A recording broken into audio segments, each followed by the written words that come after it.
যাদের গুনাহ অনেক হয়েছে তারা এই ভিডিওটা অবশ্যই দেখুন। আমাদের প্রত্যেকই চলা বলার সাথে অনেক গুনাহ হয়ে যায়। আমাদের এই ভিডিওটা দেখলে আশা করি গুনাহ থেকে মুক্ত হতে পারবো ইনশাআল্লাহ। ইলাহা ইল্লা হুয়া ফাআন্না তুফাকুন। হে মানব সকল, স্মরণ করো আল্লাহ পাকের সেই নিয়ামতের কথা, যে নিয়ামত ওই আল্লাহ ছাড়া কে আছে। তোমাকে আকাশ থেকে রিজকের ব্যবস্থা করেন, যিনি তোমাকে খাওয়ার দাওয়ার ব্যবস্থা করেন, তিনি ছাড়া কেউ নাই এই পৃথিবীর বুকে, আকাশে এবং জমিনে। তিনি এক এবং একক। ওয়া ইলাহুকুম ইলাহুন ওয়াহিদ লা ইলাহা ইল্লা হুয়ার রাহমানুর রহিম।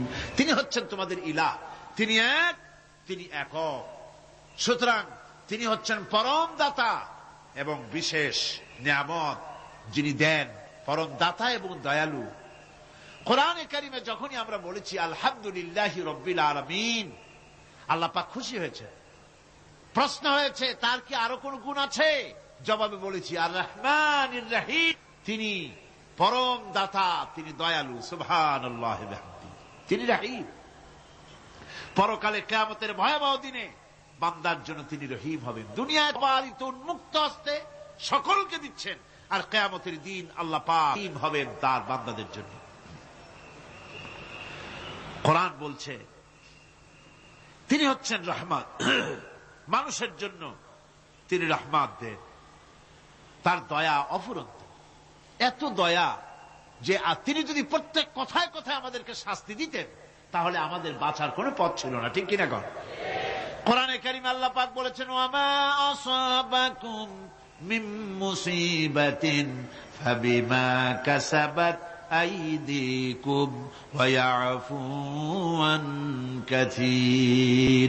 তোমাদের উপরে যত বিপদ আসে, সমস্ত বিপদগুলি তোমাদের হাতের কামাই করা, নিজেদের রোজগার করা, তোমাদের নিজের হাতের কামাই করা। ওই হাতের কামাই করার কারণে সেগুলির জন্য যে আযাব হওয়া উচিত ছিল আমি অনেকগুলি ক্ষমা করে দেই, আমি অনেকগুলি ক্ষমা করে দেই। সব তোমাদের হাতের কামাইয়ের জন্যই বিপদ হয়, আর অনেকগুলি তো আমি ক্ষমা করে দেই। কথায় কথায় যদি প্রত্যেকটা ব্যাপারেই শাস্তি দিতাম তাহলে পৃথিবীতে শ্বাস ফেলার সময় তোমরা পেতে না। আল্লাহ পাক হচ্ছেন সেজন্য রহমান, আর তিনি রহিম। কিয়ামতের দিনের জন্য এই পৃথিবীতে মানুষ গুনাহ করা স্বাভাবিক। গুনাহ করা স্বাভাবিক কিনা কন? সব মানুষই গুনাহ করে। এই গুনাহগার যত বড় গুনাহগার হোক না কেন, গুনাহগার যখন তওবা করে, তওবার অনুভূতি যখন আসে এবং সে যখন অনুশোচনা করে, তখন তার অপরিসীম দয়া সেই অনুশোচনাকে কবুল করে নেয়। অনুশোচনার এক বিন্দু অশ্রু গুনাহগারের অনাচারের সমস্ত দাগ মুছায় দেয়। মনে হয় যেন তার আমল নামায় কোনো দাগই ছিল না। সুবহানাল্লাহ। এই জন্য বলা হয়েছে তাইবু মিনাজ যামবি কামান লা যামবা লাহু। গুনাহ থেকে যে তওবা করে মনে হবে তার সে কোনো গুনাহই করেই নাই, কোনো গুনাহই করে নাই। আমার বন্ধুগণ, আল্লাহ পাক কেমন রহিম।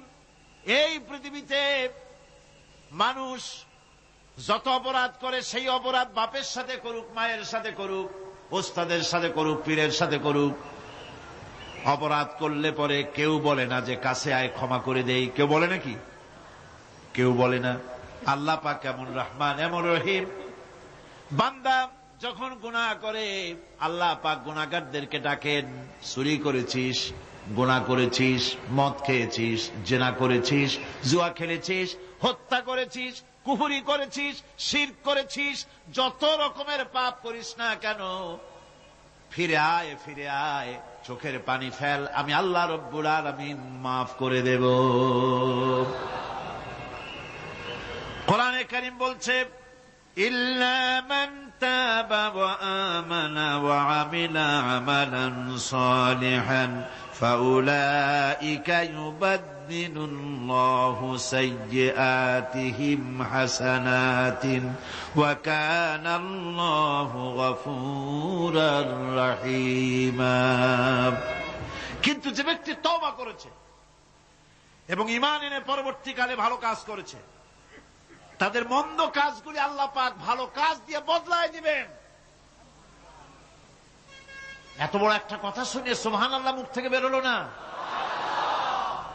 গুনাহগার যত গুনাহ করেছে সে যদি তওবা করে, ওই সব গুনাহ যদি না করে, তার সাইয়্যাত গুলি আল্লাহ পাক হাসানাত দিয়ে বদলায় দিবেন। মানুষেরা চুরি করে, ডাকাতি করে, জেনা ব্যভিচার করে, যা কিছুই করে থানায় ধরা পড়ে। থানায় ধরা পড়লে তারপরে তার বিরুদ্ধে চার্জশিট হলো, এরপরে তার জেল হলো, ছাড়া পেল, আবার অন্যায় করলো, আবার ধরা পড়লো, যতবার জেল হলো ততবার ছাড়া পেল, কিন্তু থানায় দাগী আসামিদের খাতায়, চোরের খাতায়, ডাকাতের খাতায় নামটা তার মোছা হয় না, থানায় নামটা থেকেই যায়। কিন্তু আল্লাহ রাব্বুল আলামিন এমন এক বিচারক, এমন রহমান, এমন রহিম। মানুষ যদি গুনাহ করে, যত বড় গুনাহ করুক, এই গুনার পরে সে যদি অনুশোচনা করে, তওবা পড়ে, গুনাহ থেকে যদি ফিরে থাকে, আর যদি সেই গুনাহ না করে, আল্লাহ পাক বলেন শুধু মাফ করি না, গুনার খাতায় যে নামটা ছিল, নামটাও আমি আল্লাহ মুছে ফেলে দেই। এই হচ্ছে রহমান, এই হচ্ছে রহিম, এই হচ্ছে তার অফুরন্ত দয়া, যে দয়ার কোনো শেষ নাই। কোরআনে কারীম বলছে, قل يا عبادي الذين أسرفوا على